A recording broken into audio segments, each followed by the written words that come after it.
Regina, you've had a problem at the beginning of your bar practice with the pelvic tuck where it was hurting your back. Can you tell us a little bit about that for all of the women out there who have your lordotic back? That's the arched back.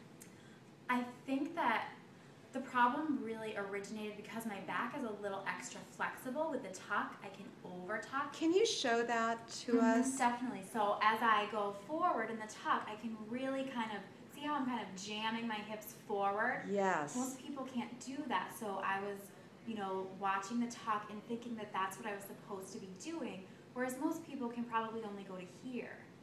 And then because many people tend to hurt themselves when they overarch, I was trying to be really careful about arching.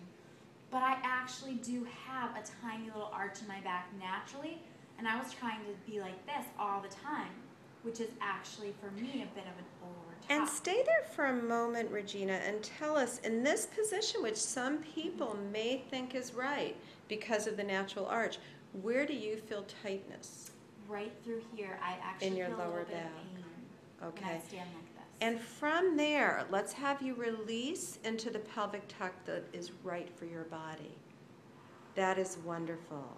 So Regina, how were you able to achieve the correct pelvic tuck?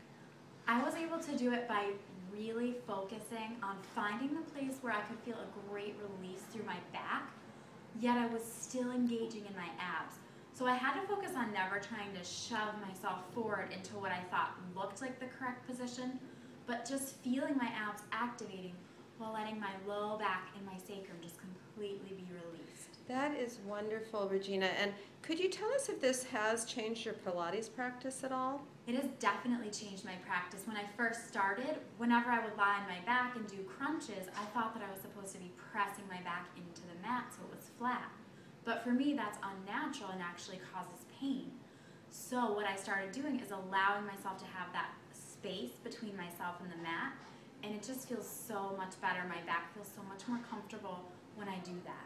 Melissa, you began bar workout a year ago, and you're a dancer. Could you tell us if what you thought was your pelvic tuck has changed at all through your bar practice? Absolutely. As a dancer, I was kind of forced into positions that didn't necessarily feel good for my body, but it was what I was supposed to do.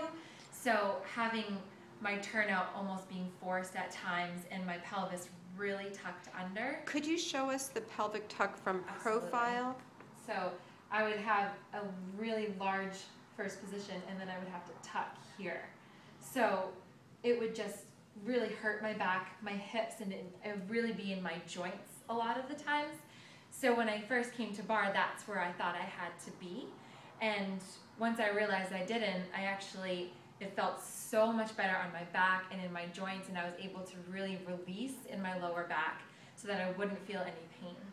And could you give advice to anybody out there who is a dancer who has had to have positions that might not be comfortable? What would you recommend? Absolutely. I would say stay open-minded. Just listen to your body and do what feels right. Do what feels best. Because sometimes being forced into positions isn't very healthy for your body, and that could cause injury in the future. So definitely just listen to your body, play around with the movements, and do what feels good.